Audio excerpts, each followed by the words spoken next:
Okay. In the series of presentation, I present a trial, fixed low dose hydroxyurea for the treatment of adults with sickle cell anemia, a study conducted in the Premier Teaching Hospital of Nigeria, where we have over 2,000 patients on our register and well over 500 children. My co-authors are Damidele Tayo and Victor Goduk. This is a project that was sponsored by the Doris Duke Foundation. Let me load next slide.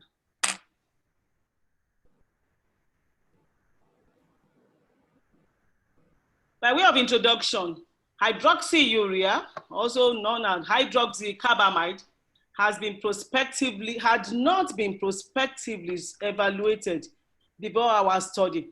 So our study was the first study in adults with sickle cell anemia in sub-Saharan Africa. Why were these? Because it was not widely used in sub-Saharan Africa as a result of lack of awareness, lack of data on safety, and despite the fact that the FDA had approved this hydroxyurea for the treatment of sickle cell anemia since well over 2 decades in 1998, it's been relatively found to be non-toxic, to have been responsible for marked reduction in hemolysis, and had caused an increase in hemoglobin. Despite all of these, myelosuppressive effect of hydroxyurea was found to be reversible.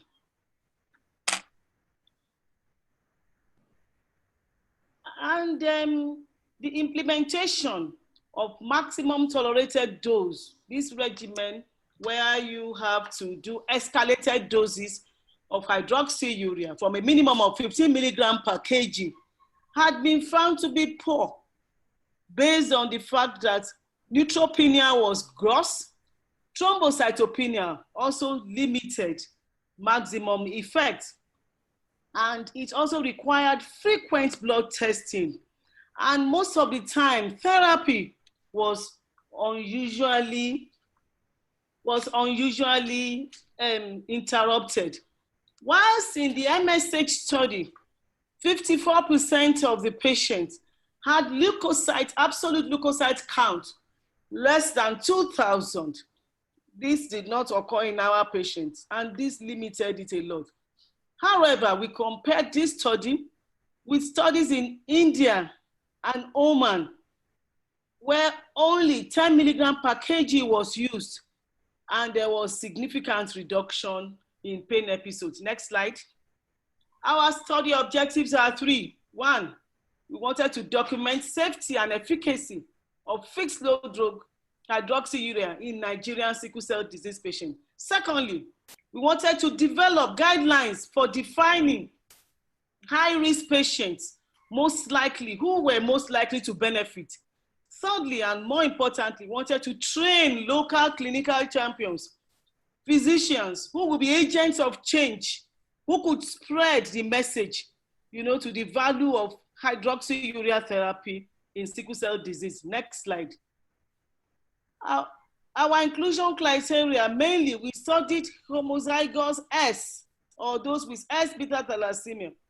Our patients were likely older than 18 with hemoglobin greater than 45 grams per liter.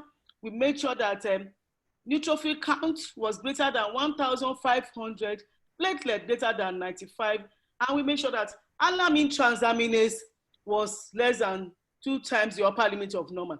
Of course, we excluded pregnant patients and those who had positive TTIs, HIV, hepatitis B. Next slide.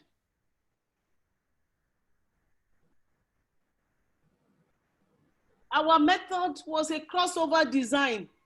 Whilst over 53 patients were recruited at a dose of 10 milligrams per kg with a singular dose of 500 milligrams per hour, they were given doses, daily dosing for 24 weeks. And of these, 28 of them had disease, had high-risk diseases with hemoglobin F much less than 8.6. And there was absence of alpha thalassemia, which we all know will ameliorate the effect. So, in essence, our patients has hydroxyurea for 24 weeks, washout period for about 4 weeks, and then we brought them, the same patient, up for observation for 24 weeks with no hydroxyurea. We ensured malaria prophylaxis with Proguanil, 200 milligrams per day, daily, and we also monitored hematologic parameters monthly on these patients. Next slide, please. From our study, we were able to identify pre-specified primary and secondary outcomes. The criteria for this study was to ensure that the adverse event was not more than 10%, and this would have been a criteria for which the study would have been discontinued. But now our patients, both a total of the primary and secondary outcome events that we had was just in 7.5% of the patients. None of their patients had neutrophil count less than 500. Only one had platelet less than 50,000, and 2 had clinical malaria. But there was one case of activation of pulmonary tuberculosis in one of our patients. Next slide. And this is the complete blood count, which shows significant effects. And we could see that both hemoglobin, hematocrit, and MCV, they were likely elevated, they were likely increased all through the treatment arm of this study. Next slide. Next slide. Oh, no.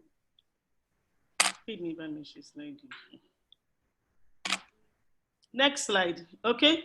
During therapy, the median hemoglobin increased by 9 grams per liter, MCV by 11.2 femtoliters.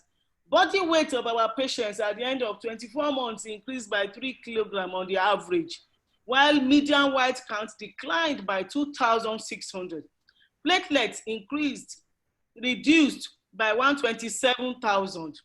The median hemoglobin F increased from 4.1 to 8.5 during the therapy. Next slide.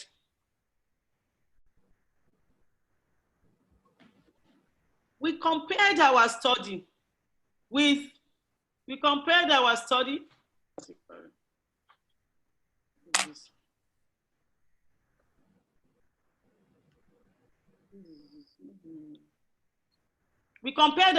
with the MSH study, and our study compared favorably with the MSH study, whereby we had improvement in F despite the fact that they had escalated dosing as high as 35 milligrams, at 35 milligrams per DL. Next slide, please.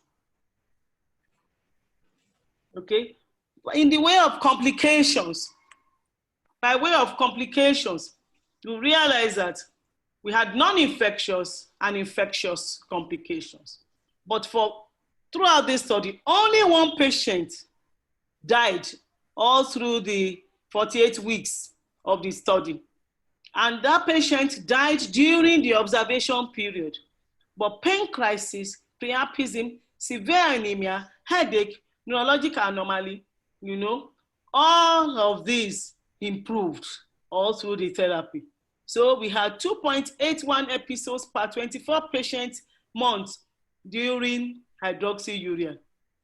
And the infectious period, we had about 1.29%. And we had 4.78 episodes per 24 patients during observations. Of course, they were higher during observation, though p-value for both were not significant. Next slide. By way of take-home points, low fixed dose hydroxyurea is effective. There is increased hemoglobin, hematocrit, MCV, hemoglobin F. We had significant reduction in total white count, granulocytes, and platelets. Low fixed dose hydroxyurea is safe hematologically. There was no neutropenia. Only one patient had a platelet count of 76,000, and this returned to above normal with continued hydroxyurea trial. There are possible signal of less vaso-occlusive crisis, which we are yet to study for further. But however, we need to monitor any association with tuberculosis in future studies. So fixed low dose regimen may increase compliance, cost may be decreased, there might be expansion of use by provider, and there will be lower incidence of cytopenia. Thank you very much. And these are my references.